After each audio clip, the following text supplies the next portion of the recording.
Assalamualaikum dan salam bahagia daripada saya Syafiq Zulkifli dan saya Diati Zaidi. Ikuti kami selama setengah jam dalam Fokus hari ini 16 Januari 2015. Hanya yang terkini dan terbaik kami sediakan untuk anda.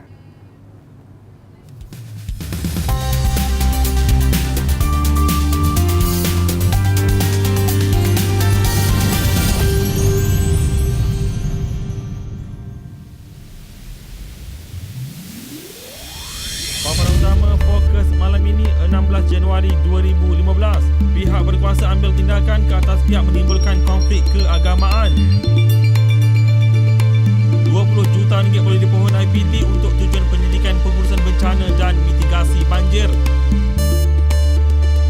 Cyber Security Malaysia beri pensijilan keselamatan maklumat kepada 92 organisasi.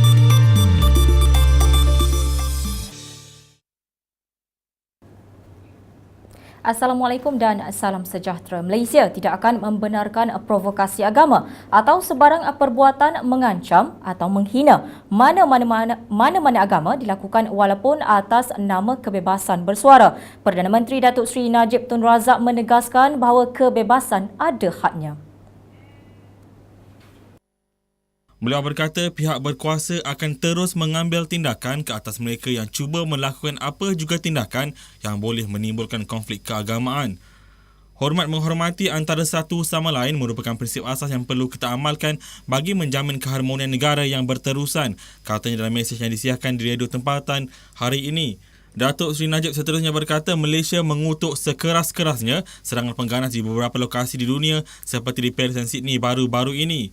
Dalam konteks Charlie Hebdo, kerajaan sama sekali menegah serangan ke atas mereka, namun pada masa sama tidak bermakna kita menerima kegiatan provokasi mereka ke atas agama lain. Beliau merujuk kepada kejadian Rabu minggu lepas yang menyaksikan serangan ke atas pejabat majalah satira Perancis itu di Paris yang menyebabkan 12 orang terbunuh. Majalah itu antara lain pernah menyiarkan kartun bersifat provokatif dan dilihat menghina Nabi Muhammad SAW, perbuatan yang mendapat kecaman umat Islam. Najib dalam pada itu berkata, bagi mempertahankan negara daripada ancaman pengganas seperti ISIS atau dikenali juga sebagai kumpulan militan negara Islam IS, pihak berkuasa sudah memulakan operasi mengesan dan menahan mereka yang terlibat dalam kumpulan seperti itu. Beliau menarik perhatian bahawa kertas putih bagi menangani ancaman IS dibentangkan di Parlimen pada November tahun lepas dan rang undang-undang anti keganasan baru akan dibentangkan pada Mac. Sementara itu, menerusi entry terbaru Perdana Menteri Datuk Seri Najib Tun Razak berkata, kerajaan akan mengenal pasti cara terbaik untuk memperbaiki mutu perkhidmatan pengangkutan awam negara demi keselesaan rakyat. Berdasarkan pengalamannya menggunakan perkhidmatan transit aliran ringan LRT hari ini, beliau berkata masih ada ruang penambahbaikan yang boleh dilaksanakan.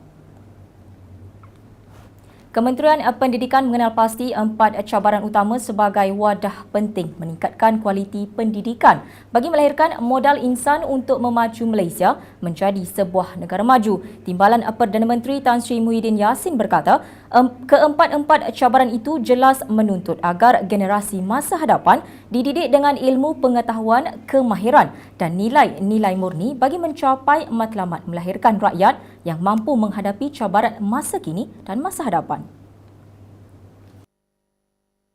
Beliau menggariskan cabaran pertama iaitu perkembangan ekonomi ASEAN yang bakal menjadikan rantau ASEAN sebagai blok ekonomi yang kelima terbesar di dunia selepas Amerika Syarikat, China, Jepun dan India. Muhyiddin berkata perkembangan itu pastinya akan merangsang perniagaan dan perdagangan dalam negeri dan antara negara ASEAN dan Malaysia perlu bersedia menghadapi persaingan ekonomi, keselamatan dan kebudayaan yang lebih terbuka. Tan Sri Muhyiddin yang juga Menteri Pendidikan berkata demikian ketika menyampaikan perutusan tahun baru Kementerian Pendidikan di Pusat Konvensyen Antarabangsa Putrajaya PICC hari ini.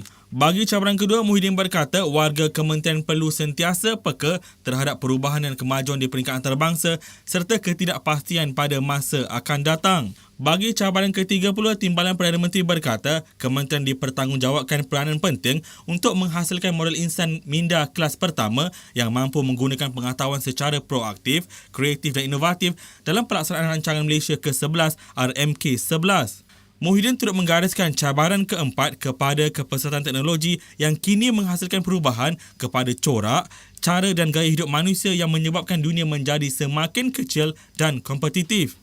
Justru Muhyiddin mengingatkan warga Kementerian adalah menjadi tanggungjawab bersama untuk menyediakan landasan terbaik bagi rakyat menikmati kehidupan yang lestari di masa hadapan.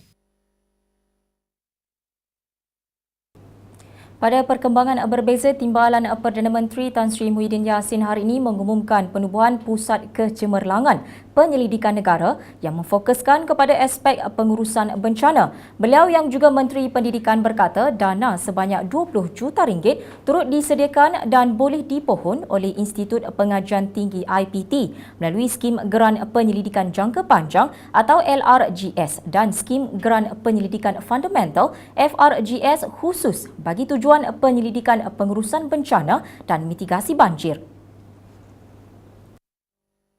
Bercakap pada majlis sama, beliau berharap hasil kajian yang bakal dilaksanakan dapat menyumbang kepada pemantapan pengurusan bencana di negara ini. Muhyiddin berkata kejadian tanah runtuh, jerebu dan juga banjir yang kerap berlaku di negara ini memerlukan satu pendekatan komprehensif dan berkesan menjadikan bidang pengurusan bencana semakin penting. Beliau berkata antara perkara yang perlu diteroka oleh ahli-ahli akademik termasuklah aspek pengurusan alam sekitar, persiapan menghadapi bencana, program kesedaran masyarakat, penyelarasan bantuan, komunikasi dan pembinaan semula kawasan yang terjejas akibat bencana. Katanya jika pengurusan bencana dapat dibuat dengan baik, banyak nyawa dapat diselamatkan selain mengelakkan kerugian berbilion ringgit akibat kerosakan infrastruktur dan kemusnahan harta benda. Sehubungan itu, beliau mencadangkan supaya universiti tempatan memberi fokus kepada kajian mengenai pemeliharaan alam sekitar dan pembangunan lestari bagi mengelakkan masa depan kemajuan ekonomi dan kesejahteraan hidup masyarakat terjejas akibat sumber alam yang tidak diurus dengan baik. Untuk itu, Timbalan Perdana Menteri berharap institusi pendidikan di negara ini dapat memainkan peranan penting dalam memastikan pertumbuhan ekonomi negara disertai pembahagian kekayaan yang adil dan saksama.